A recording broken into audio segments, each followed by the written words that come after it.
అందుకు నేను షర్మిలమ్మ గారితో ఇంకా కొన్ని విషయాలు చెప్పదలుచుకున్నాను. అమ్మ ఇవాళ కూడా మాట్లాడుతున్నాం, అంతకుముందు ఎలక్షన్లలో మాట్లాడినావు, గొడ్డలి గొడ్డలి గొడ్డలి వివేకమన్నా అని ఏదో మాట్లాడుకుంటూ వచ్చినావు.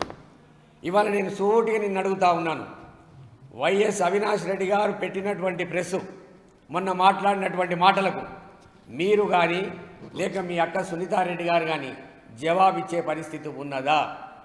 లేదు, వాటికి జవాబు చెప్పరు. మళ్ళీ వాళ్ళు ఎక్కడో ప్రెస్ పెట్టి ఏదో మాట్లాడుతున్నట్టుంది. అది ఒడిసిపోయిన కథ. సుప్రీంకోర్టు చెప్పింది, హైకోర్టు చెప్పింది, సిబిఐ చెప్పింది.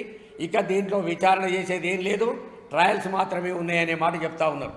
ఏ కోణంలో అయితే అది న్యాయం జరగాలనో, ఏ కోణంలో అయితే కేసు కొట్టాడాలనో, ఏ కోణంలో అయితే విచారణ జరగాలనో ఆ కోణంలో జరగలేదని చెప్పి వైఎస్ అవినాష్ రెడ్డి గారు చెప్తే దానికి జవాబు చెప్పే పరిస్థితి మీ దగ్గర లేదు. అసలు 30 ఏళ్ల తర్వాత, పెళ్ళై 30 ఏళ్ల తర్వాత కూడా నువ్వు ఆస్తుల గురించి అన్న మీద బట్టగాల్చి మీదేసే ప్రయత్నం చేస్తున్నావు చంద్రబాబు నాయుడు గారి మాటలు పట్టుకోనంటే మీకు ఒక్కటి అర్థమైతలేదు. ఆ కుటుంబాన్ని ప్రేమించే వ్యక్తిగా నేను చెప్తా ఉన్నా, నిన్ను మీ సునీతను నట్టేట ముంచుతాడు చంద్రబాబు నాయుడు.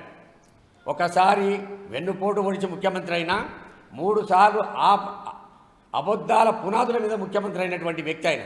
అందుకు మీరేం కొత్త కాదు, మిమ్మల్ని ముంచడం ఆయనకేం పెద్ద ఇబ్బంది కాదు. దయచేసి మీ ఇద్దరికి చెప్తా ఉన్నా, ఆయన చేతిలో కీలుబొమ్మ అనుకున్న నేను మొన్నటి వరకు, ఆయన మాట్లాడిందే మాట్లాడిస్తానని అనుకున్న నేను మొన్నటి వరకు. కానీ ఇప్పుడు అట్లా లేదు.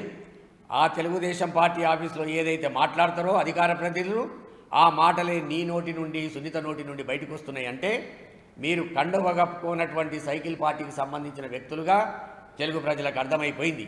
ఇప్పటికైనా నీకొక్క మాట చెప్పిండు, షేర్ల విషయానికి వస్తే నీకు ఏదైతే సరస్వతికి సంబంధించిన షేర్లు, ఆ షేర్ల విషయానికి వస్తే విజయమ్మ గారితో ఎంఓయూ రాస్తే మీరు ఆ రోజు ఏం తమాషా చేసిరు?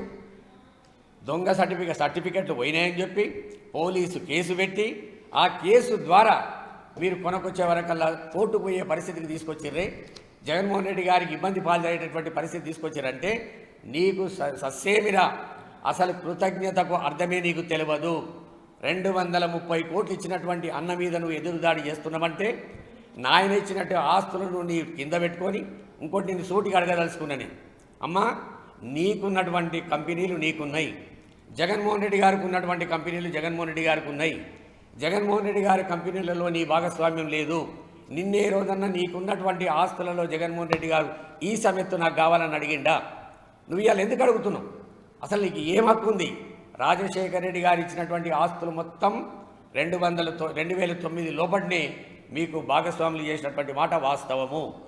ఇవాళ నీవు చంద్రబాబు నాయుడు చేతిలో కీలుబొమ్మగా మారి జగన్మోహన్ రెడ్డి గారి మీద ఎప్పుడు అవకాశం వస్తే, ఎప్పుడు చంద్రబాబు నాయుడు చెప్తే అప్పుడు ఒంటికాలి మీద లేచి పనికిరాని మాటలు మాట్లాడి నీ విలువని నువ్వు చెడగొట్టుకుంటున్నావు. దయచేసి ఇప్పటికున్న రాజశేఖర రెడ్డి గారి వీరభక్తునిగా, రాజశేఖర రెడ్డి గారి కుటుంబాన్ని ప్రేమించే వ్యక్తిగా చెప్తున్నా, ఇది ఆస్తుల పంచాయతీ కాదు. నీకు ఆస్తుల్లో ఎక్కడ భాగస్వామ్యం లేదు. అది జగన్మోహన్ రెడ్డి గారు సంపాదించుకున్నటువంటి ఆస్తులు. రాజశేఖర రెడ్డి గారు సంపాదించినటువంటి ఆస్తులు 2009 కంటే ముందే ఇద్దరికి, జగన్మోహన్ రెడ్డి గారికి నీకు పంపకం జరిగింది. అది నీకు పూర్తి స్థాయిలో తెలుసు. గారడి చేసి చంద్రబాబు నాయుడు చేతిలో కీలుబొమ్మగా మారి కృతజ్ఞత లేని వ్యక్తిగా మారిపోయి ఇవాళ జగన్మోహన్ రెడ్డి గారి మీద బట్టగాల్చి మీదేసే ప్రయత్నం చేస్తున్నాం. ఇది మానుకోవాలని చెప్పి నేను మనవి చేస్తూ ఉన్నాను. Thank you.